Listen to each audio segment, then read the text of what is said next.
seringkali penyesalan itu datang terlambat. Kalau bahasa orang Jati Keramat, nggak ada orang yang nyesel duluan, yang ngajuk duluan kagak ada. Pasti namanya nyesal itu datangnya terlambat. Nah, yang sangat terlambat ini menyesal udah nggak bisa diperbaiki lagi. Ini ada sebuah kondisi yang ketika disesali tapi tidak ada artinya lagi penyesalan itu. Yang pertama adalah adamus shadaqah. Orang yang meniadakan sedekah atau tarkus sedekah, meninggalkan sedekah. Ini dia akan menyesal, dan penyesalannya nggak berarti saat mana dia sudah meninggal dunia. Duit banyak, harta berlimpah, sedekah kagak mau, pelitnya minta ampun. Model kayak gini besok kalau sudah meninggal dunia, penyesalannya kagak ada artinya lagi. Digambarkan dalam surat Al-Munafiqun yang sangat sudah kita hafal. Rabbi laula akhartani ila ajalin qarib fa asaddaqa wa akum minas shalihin. Orang kaya yang menyesal nanti karena gak sedekah, dia berkata sama Allah, Rabbi laula akhartani, ya Allah, andaikan laula akhartani, kau akhirkan saya ila ajalin qarib, pada kematian yang ditangguhkan kematiannya, maksudnya itu. Andaikan saja kau tangguhkan kematian saya ila ajalin qarib fa asaddaqa, maka saya akan mengambil sebuah langkah as-saddaqa, saya akan sedekahkan harta yang saya miliki. Jadi orang yang berlimpah hartanya, dia tidak bersedekah, nanti kalau sudah mati nyesel, dia minta ampun, dia pengen dibalikin lagi sama Allah. Harta semuanya disedekahkan, anaknya, istrinya kagak dia dikasih warisan.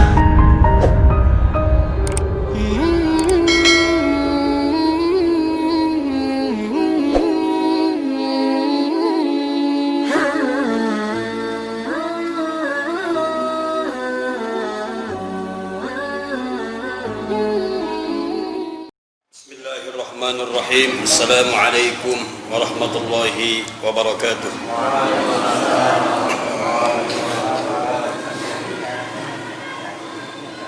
Alhamdulillah alladzi ja'alana min ummati Rasulillah sallallahu alaihi wasallam. Wassalatu wassalamu alaihi wa ala alihi wa ashabihi wa junudihi wa ansarihi wa man da'a bi da'watihi ila yaumil qiyamah, wa ba'd. Rabbi ishrah li sadri wa yassir li amri wahlul 'uqdatam min lisani yafqahu qawli. Rabbi zidna ilma warzuqna fahma.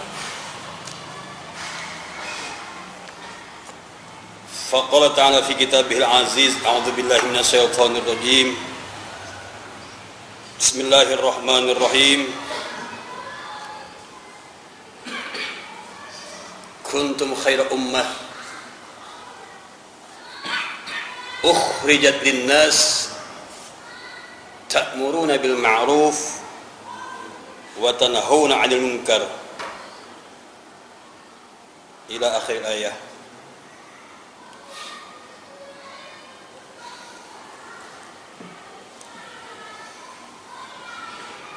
Ya, saya hormati para orang tua sekalian, para guru-guru kami, Bapak dan Ibu sekalian, jamaah Masjid Al-Muttaqin. Insyaallah kita senantiasa dalam bimbingan Allah Subhanahu wa taala, dalam dekapan rahmatnya, dalam hamburan maghfirahnya, sehingga insyaallah kita senantiasa mengarahkan hidup ini dengan terarah karena dibimbing. Yang bimbing Allah. Orang yang tidak dibimbing sama Allah, hidupnya nggak terarah. Nah, insyaallah kita senantiasa berupaya untuk mencari bimbingan Allah dengan hidayah Allah, sehingga hidup kita akan terarah. Kalau hidup terarah, langkahnya terarah, tujuannya terarah, langkahnya terarah, maka pencapaiannya tepat. Orang yang dibimbing sama Allah, hidupnya nggak terarah, langkahnya pun nggak terarah, maka sasarannya nggak tepat, nggak punya target dia. Dari hari ke hari ya itu aja udah, nggak berupaya untuk mengadakan tarqiyah, peningkatan. Umurnya makin nambah, amalnya biasa-biasa aja. Oleh karena itu mudah-mudahan kita senantiasa dibimbing Allah agar senantiasa mengarahkan langkah kaki kita dalam hidup ini menjadi terarah hingga suatu saat nanti kita mencapai tujuan kembali kepada Allah dalam keadaan husnul khatimah. Amin. Ayahanda dan bunda sekalian yang dirahmati Allah, bahwa ada perkara yang akan disesali manusia. Namun seringkali penyesalan itu datang terlambat. Kalau bahasa orang Jati Keramat, nggak ada orang yang nyesel duluan.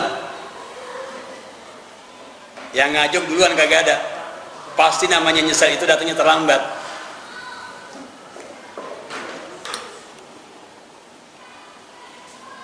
Nah, yang sangat terlambat ini menyesal udah nggak bisa diperbaiki lagi. Kalau misalnya nyesel, ada orang ditanya, udah tua baru nikah, nyesel nggak Pak? Nyesel gua katanya. Kenapa? Atau enak dari dulu. Tapi udah nikah nggak terlambat, itu masih kebagian. Kalau bahasa orang Jati Keramat masih ngalamin juga, nggak terlambat itu. Walaupun terlambat masih bisa dilakukan. Ini ada sebuah kondisi yang ketika disesali tapi tidak ada artinya lagi penyesalan itu.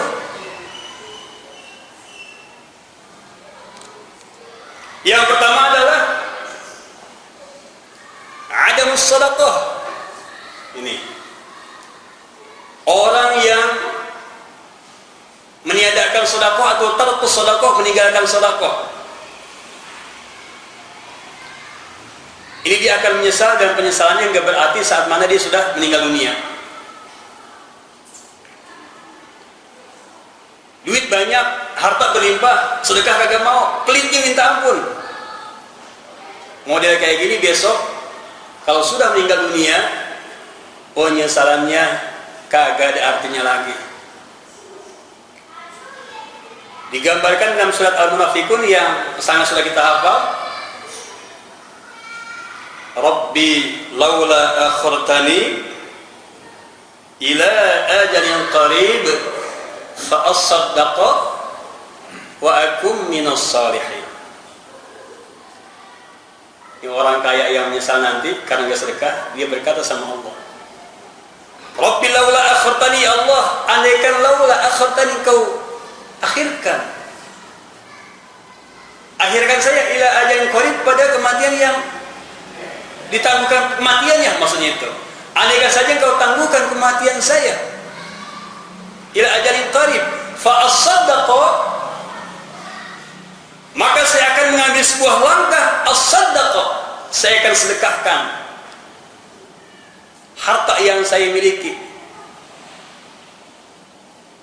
Jadi orang yang berlimpah hartanya dia tidak bersedekah, nanti kalau sudah mati nyesel, minta ampun. Dia pengen dibalikin lagi sama Allah, harta semuanya disedekahkan, anaknya, istrinya kagak dia dikasih warisan. Wow, saking nyeselnya.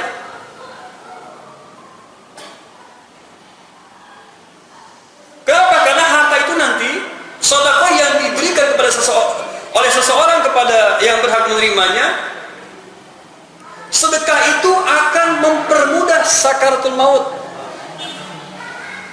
Orang kalau rajin sedekah, sakaratul mautnya mudah. Nah, makanya kalau kita mungkin pernah menyaksikan, jangan sering, jangan pernah menyaksikan ada orang kaya matinya susah benar.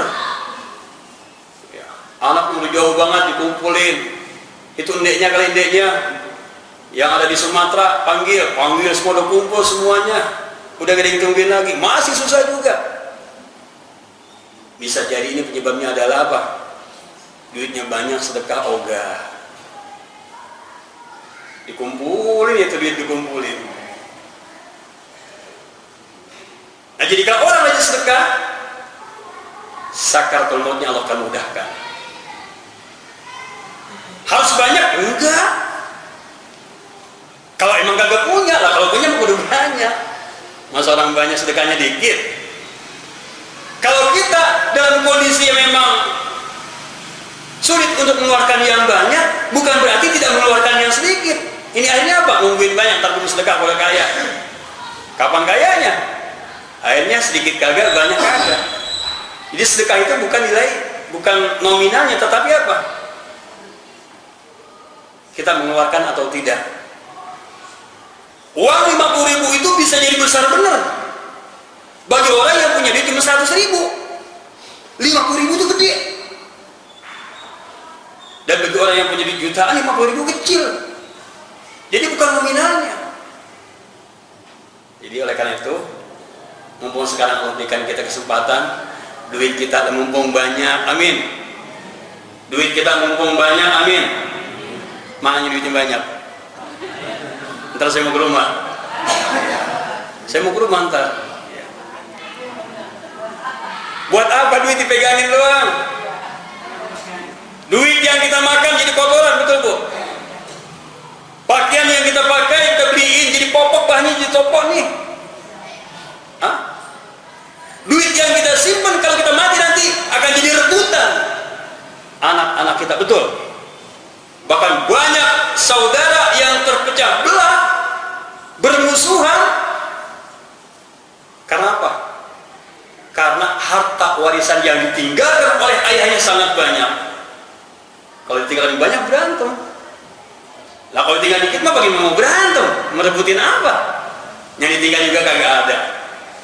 Cuman bukan berarti kita kagak tinggalin. Ini kadang-kadang orang saking takutnya anaknya nanti melarat, wah luar biasa, dia investasi, dia untuk menumpuk kekayaan banyak. Buat apa? Supaya dimakan nanti 7 turunan kagak habis. Buat menjamin keturunannya, dia berinvestasi, dia menabung. Itu orang sombong itu. Seakan-akan dia mau menjamin keturunannya, dia kagak percaya lagi sama Allah. Lah anak kita nanti ada lagi yang ngurusin Allah. Jangan saking kita sayang sama anak, mempersiapkan masa depan mereka, akhirnya kita bakhil, tidak mau bersedekah. Lah anak nanti ada lagi bagiannya, gitu kan ya? Iya. Yang gara-gara ini buat anak, akhirnya apa? Masjid gagal kebagian. Hah? Anak yatim dibiarin aja. Ya. Jadi orang yang sedekah itu akan mudah sakaratul maut nanti. Kenapa? Bebas dia. Kenapa menyesal lagi orang yang kagak sedekah itu? Karena nanti sedekah yang diberikan oleh orang yang bersedekah akan jadi cahaya dalam kuburnya, terang kuburnya. Semakin banyak sedekahnya, kuburnya semakin terang. Amin. Kan enak, ya, terang, luas. Kemudian apa? Nanti sedekah itu akan menjadi salah satu di antara pintu surga yang akan kita masuki.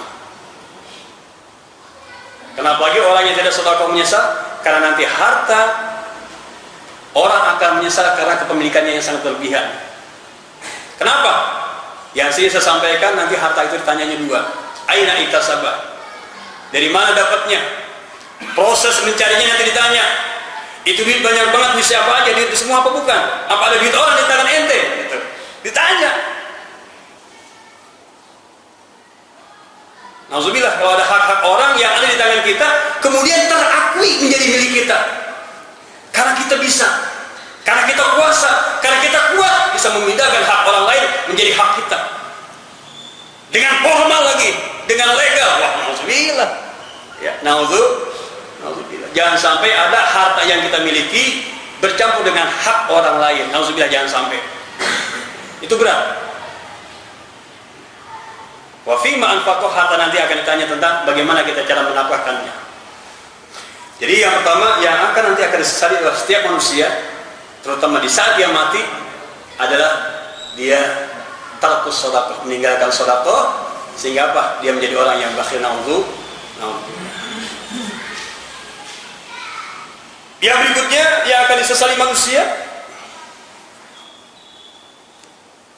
tidak mau mendengar nasihat dan tidak mau berpikir, sehingga Allah hantarkan dia menjadi penghuni neraka sa'ir. Bahasa kitanya, ngaji kagak mau, diajak kagak mau, Sehingga apa? Dirinya gersang dari nasihat. Nggak ada yang mengingatkan. Sementara fitrah kita adalah makanul khata wa nisyan. Kita itu tempatnya salah dan tempatnya lupa. Alangkah rugi dan celakanya orang yang ketika lupa tidak ada yang mengingatkan, atau ketika diingatkan dia tidak mau, pura-pura lupa. Nauzubillah. Oleh karena itu bersyukur kita bisa menghadiri majelis ilmu. Ini salah satu di antara media kita untuk mengingatkan kita. Mengingatkan tentang apa? Hidup sebentar banget. Emang hidup lama? Sebentar. Dan kita kagak tahu sebentarnya kapan. Wah, saya mah sehat banget, belum tentu. Wah, saya mah masih muda, belum tentu. Hampir 20 hari yang lalu anak saya meninggal dunia, usianya 24 tahun. Sehat dia. Ketika jatuh sakit, terus nggak sembuh lagi, langsung meninggal. Nggak nyangka yang meninggal anak duluan. Ganteng, berprestasi, soleh. Dia misalnya mau nyari jalan besan di sini. Iya, kali anak saya ada yang mau gitu. Keburu meninggal. Ganteng banget tuh anak saya, masya Allah. Bapaknya kayak gini. Bagaimana anaknya coba? Nah, iya bisa nebak dah kira-kira. Cuma bapaknya mah agak sedikit gitu dah. Anak saya mah pendiam, sampai sakit juga kagak ngomong. Sakit juga. Kerja di Aceh, saya jemput di bandara. Kirain dalam kondisi sehat, ternyata di bandara udah kondisi sakit, sendirian dari Aceh. Ini bisa sekedar mengungkapin aja, ini namanya orang habis berduka mah. Kayaknya kalau nggak diungkapin, terasa sesak di hati. Nggak pernah ngomong yang nyakitin orang tua. Teman-teman ceweknya banyak bener waktu dia sakit jengukin. Tapi ketika saya tanya, adakah di antara teman-teman AA itu yang nanti akan bisa jadikan istri untuk memberikan cucu untuk Abi? Dia bilang apa? Kalau masalah jodoh, AA serahkan ke Abi aja. Minta dicarikan. Kenapa? Orang tua pasti akan memberikan yang terbaik buat anaknya. Tuh. Buat jodoh minta cariin sama ayahnya. Luar biasa.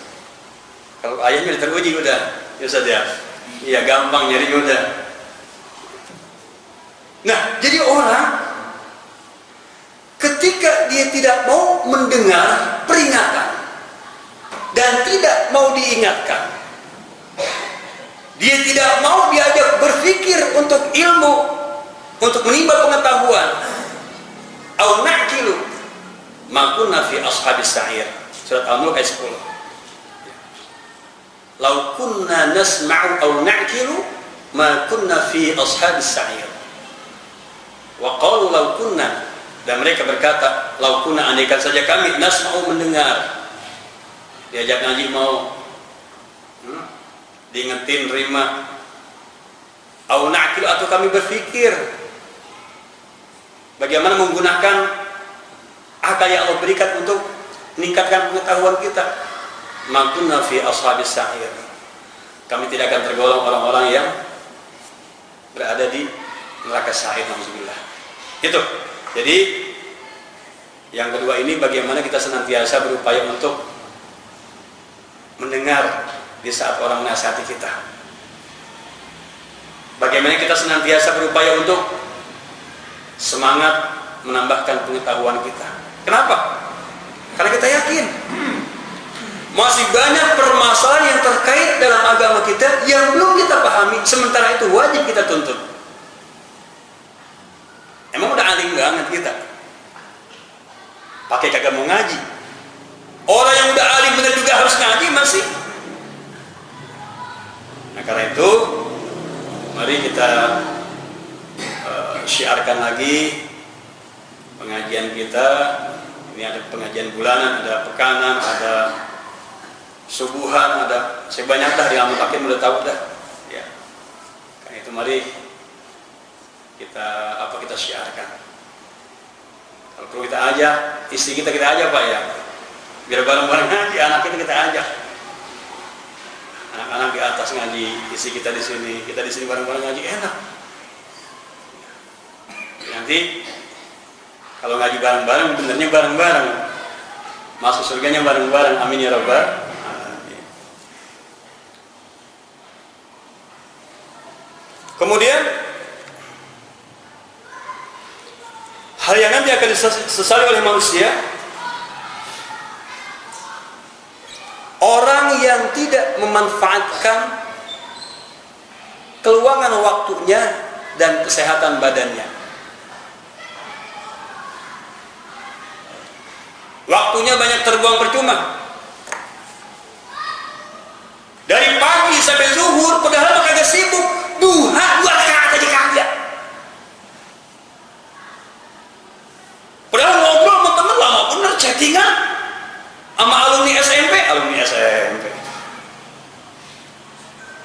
Di grup cekakak cekiki.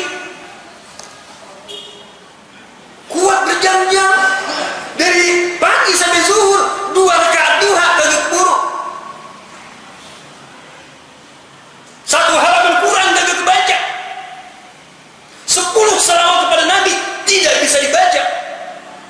Waktunya begitu luas. Sementara usianya semakin nambah.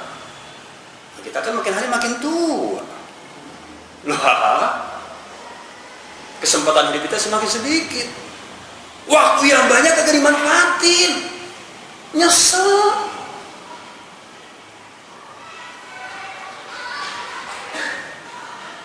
Oleh karena itu, ini mah buat saya pribadi dan buat kita bareng-bareng ingetin ini mah, ya.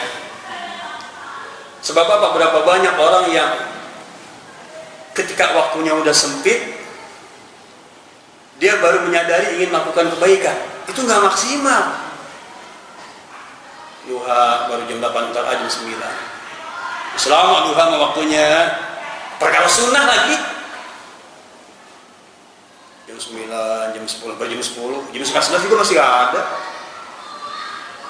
Jam 11, mertua datang. Bukan berarti kesel karena mertua datang, bukan. Kesempatan yang sudah kita buang sehingga kita tidak bisa mengerjakan kebaikan yang seharusnya bisa kita lakukan. Nyesel akhirnya. Ya, makanya di antara pesan Ibnu Umar kalau salah, idza amsayta fala tantazirus sabah. Kalau lagi sore jangan nungguin pagi. Kerjaan jangan ditunda, kalau bisa sekarang lakukan, jangan nunggu ntar. Besok aja pagi sekalian.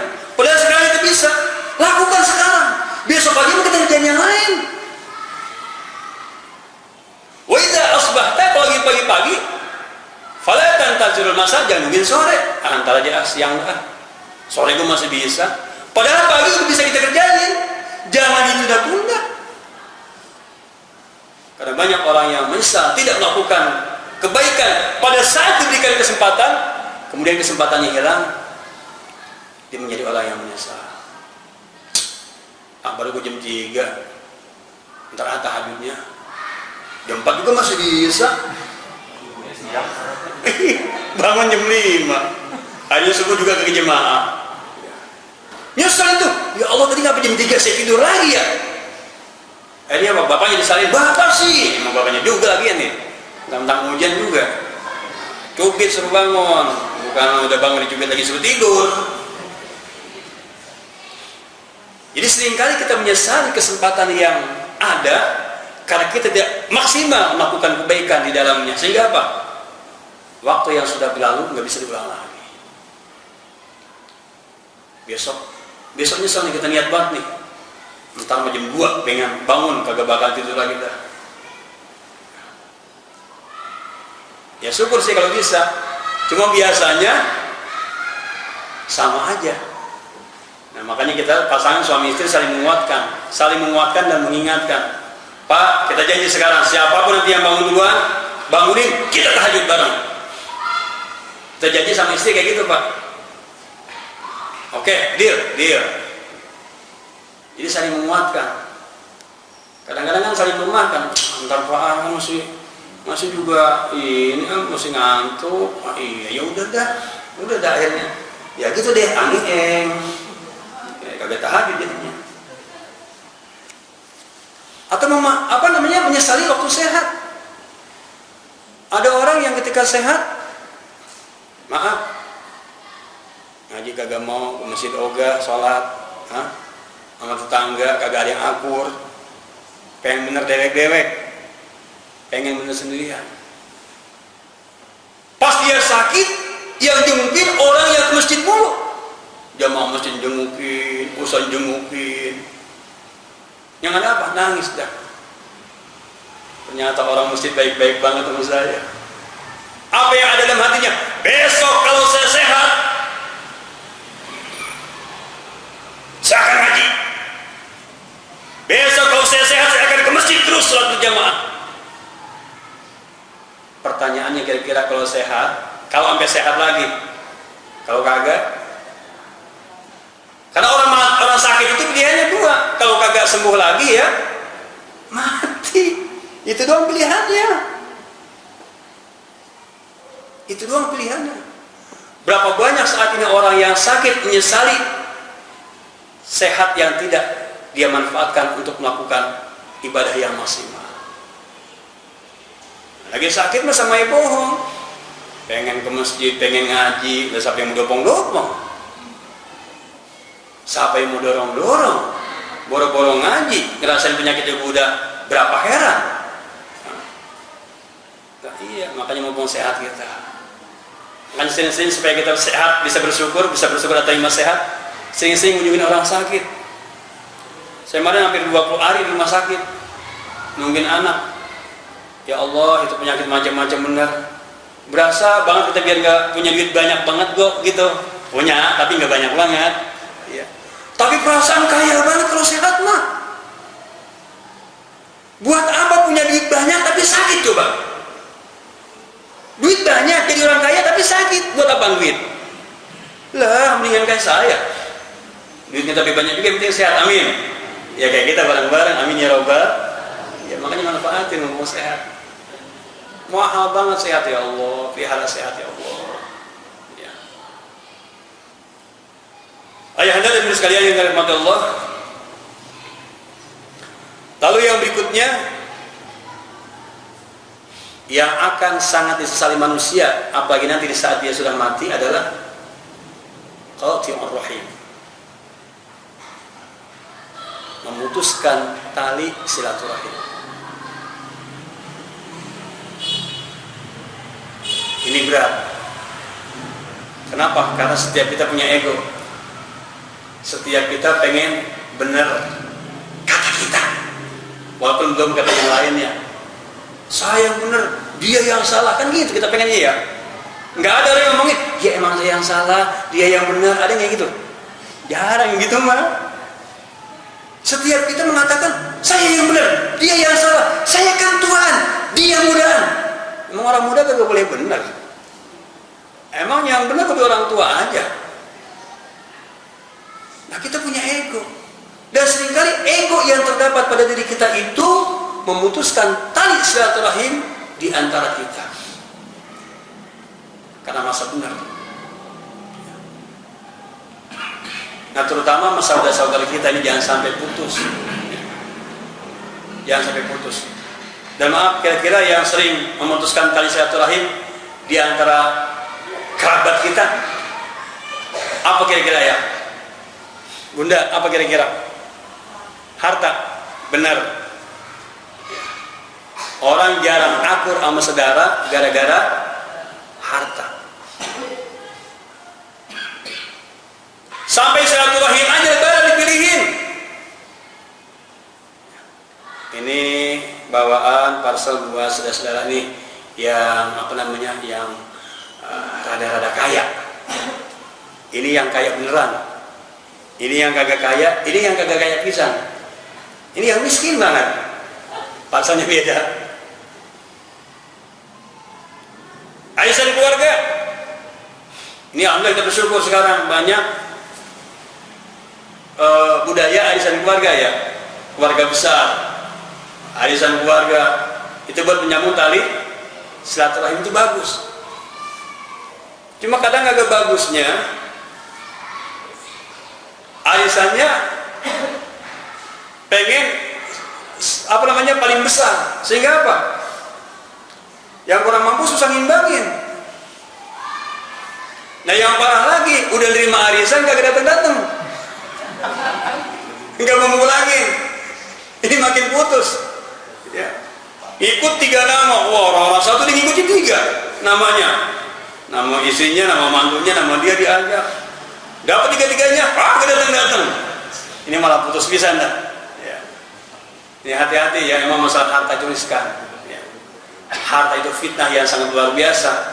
Harta merupakan alat yang paling tepat untuk memutuskan tali silaturahim yang dipergunakan oleh setan. Ya, di antara kita nauzubillah. Makanya harus bijak menyikapi harta. Ya, harus bijak. Kenapa? Karena orang yang memang sengaja memutuskan tali silaturahim, la yadkhulul jannah man qati kata Rasul. Kagak masuk surga orang yang memutuskan tali silaturahim. Nah, sekarang kita lihat lagi, ini muhasabah buat saya dan buat kita bersama. Adakah di antara saudara-saudara kita, paman, bibi, ndek, pade, dan seterusnya, ke samping adik-adik kita, kakak-kakak kita, atau keponakan kita ke bawahnya, adakah yang saat ini silaturahimnya terputus, komunikasinya terputus sama kita? Ada enggak? Kalau ada, mumpung sekarang kita masih diberikan kesempatan, sambung. Enggak usah ngomong siapa yang salah, siapa yang benar. Pokoknya sekarang sambung aja. Bagaimana caranya? Gampang, sederhana. Beli jeruk 2 kilo, kita main ke rumahnya. Biar dia mudahan nggak apa-apa, kita ngalah. Emang boleh orang benar minta maaf. Kita misalnya benar nih, adik kita salah. Kita karena bijak sebagai kakak, minta maaf sama yang mudahan, boleh nggak? Luar biasa. Kudunya yang salah minta maaf. Ini yang benar saking pengen menyambung tali silaturahim minta maaf sama adiknya. Luar biasa. Buat jeruk lagi 2 kilo. Dukuh dah yang 20.000, 40.000 udah modalnya. Kita main ke rumah adik kita. Ya, maafin abang, maafin kakak, mungkin selama ini adik menjauh gara-gara sikap kakak. Gimana lah kita ngomongnya. Jangan sampai ada orang menjauh dari kehidupan kita, padahal dia merupakan orang yang harus kita cintai hanya karena sikap ego kita. Jadi sambung lagi tali silaturahim. Atau ada hak-hak orang yang ada di tangan kita sehingga dia menjauh dari kita karena memang apa? Merasa terzalimi, kembalikan. Si anak kenapa ya jauh banget karena saya? Wah ternyata dulu pernah saya minjem uangnya 300.000 sehingga pulangin. Dia lagi kagak berani. Kita ingat pulangin sekarang. Maafin, ternyata saya punya utang mente ya, lama banget. Nih 300.000 saya pulangin nih. Nah ini buat ini nih, buat nambahin beli garam nih 300 lagi dah. 600 ini bukan bunga, ini mengasih. Minta maaf saya lupa. Ya. Ada kadang-kadang orang saking bapernya, baper. Dia menagih malu. Dia menagih malu. Orangnya lembut, nggak mau keras. Padahal dia butuh, tapi nagih malu. Yang ditagih, pura-pura kagak ingat, tapi emang kagak ingat. Kadang-kadang lupa ya. Ya, andai kan ada sesuatu yang terputus karena memang ada hak orang tertahan dalam diri kita, segera diklarifikasi. Jangan sampai berlarut-larut. Jangan sampai minta maaf ya, mungkin sekalian terlebaran, ya digabung sekalian udah, jangan. Memang kita tahu mau kita sambil lebaran, kita nggak pernah tahu. Ayah bunda sekalian yang dirahmati Allah, yang berikutnya kita kisah tarkud dakwah. Orang meninggalkan dakwah itu nyesal. Apa dakwah? Mengajak agar orang bisa melakukan kebaikan, agar orang kembali kepada Allah. Siapa yang kita dakwahi? Ya terutama ku anfusakum wa ahlikum nar. Diri kita dan keluarga kita. Keluarga dulu. Maksudnya apa? Di antaranya, contohnya Misal, kalau hari ini kita punya anak gadis kita tidak menutup aurat, kita sebagai ayah dan ibu diam saja, tidak memberikan pengertian kepadanya, dosa kita.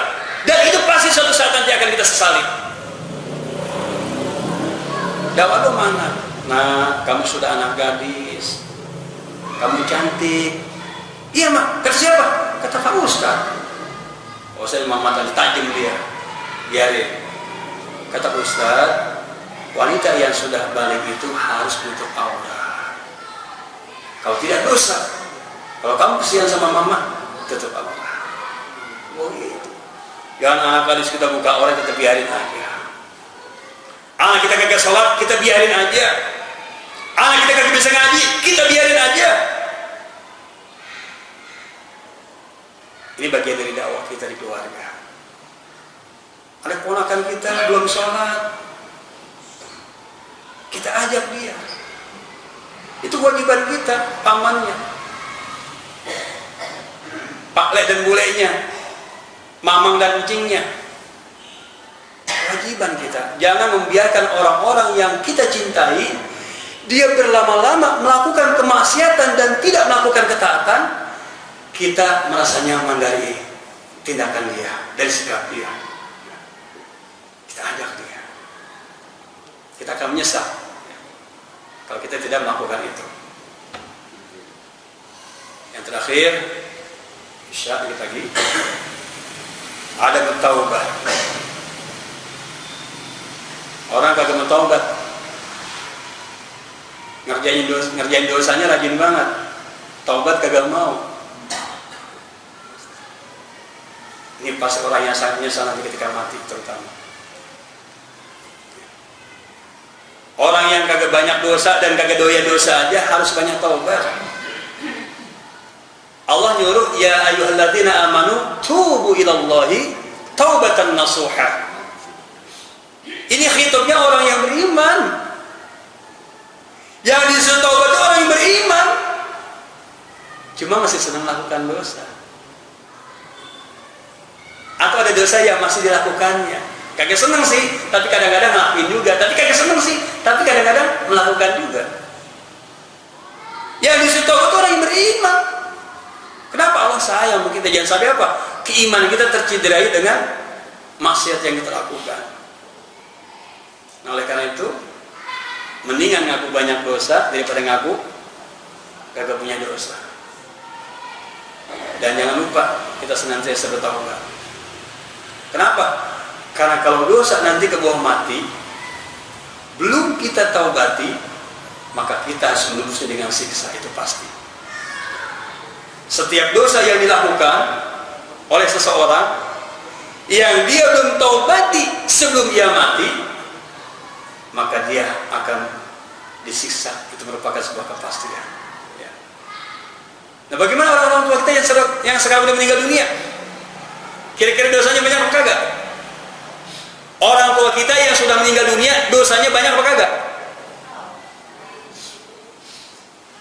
Orang meninggal itu yang dibawa bukan pahalanya doang, dosanya juga dibawa. Bagaimana sekarang? Ini kewajiban kita anaknya. Kalau orang tua kita misalnya pulang kepada Allah meninggal dunia membawa dosa 1000 misalnya, cuma dia meninggalkan anak yang soleh dan solehah kayak kita nih. Setiap habis sholat, setiap saat kita istighfari orang tua kita. Rabbighfirli wali walidayya warhamhuma kama rabbayani shaghira.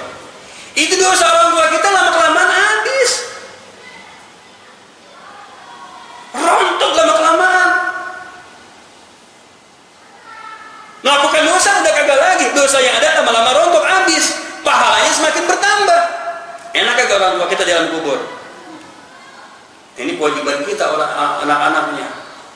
Nah, kalau kita melakukan itu, mengistighfari orang tua kita yang sudah meninggal dunia, memohonkan ampun kepada Allah, memohonkan rahmat di dalam kuburnya, maka insya Allah ketika orang tua kita di alam kubur dan beliau membawa keimanan, insya Allah satu saat nanti beliau semakin ringan, semakin nikmat, semakin iman. Kalau kita yang dikubur, kita yang meninggal dunia, tergantung bagaimana hari ini kita mencetak anak kita. Kalau kita hari ini mencetak anak-anak kita jadi anak-anak yang soleh dan soleha, dia sayang sama orang tuanya, suatu saat kita meninggal dunia, dia akan melakukan hal yang sama seperti yang sekarang kita lakukan untuk orang tua kita. Makanya bagaimana sikap anak kita nanti kepada kita saat kita mati nanti juga sangat bergantung dengan bagaimana sikap kita kepada orang tua kita hari ini yang sudah meninggal dunia. Oleh karena itu, dengan tetap berupaya melakukan ketaatan sebaik-baiknya dan meninggalkan semua bentuk maksiat sejauh-jauhnya, kita berupaya mohon sama Allah agar hidayah senantiasa lekat dalam kehidupan kita. Amin. Semoga Allah hindarkan kita dari orang-orang yang menyesal dan sesalnya tidak ada gunanya. Amin. Allah jadikan kita hamba-hamba Allah yang senantiasa berupaya untuk menjaga diri dengan berbagai macam ketaatan yang memang Allah perintahkan. Amin. Allah jadikan semua anak-anak kita anak-anak yang soleh dan soleha. Allah jadikan keluarga kita keluarga yang bahagia, keluarga yang sakinah, mawadah, warahmah. Allah jadikan semua harta kita merupakan harta yang halal dan barokah. Dan Allah jadikan satu saat nanti akhir hidup kita Allah jadikan akhir yang terindah dalam keadaan membawa keimanan, dalam keadaan husnul khatimah. Amin ya rabbal alamin. Ayahnya sekalian yang dirahmati Allah, itu saja yang saya sampaikan. Kurang lebihnya mohon maaf. Mari kita tutup dengan doa kafaratul majlis. Subhanakallahumma wa bihamdika asyhadu an la ilaha illa anta astaghfiruka wa atubu ilaik. Assalamualaikum warahmatullahi wabarakatuh.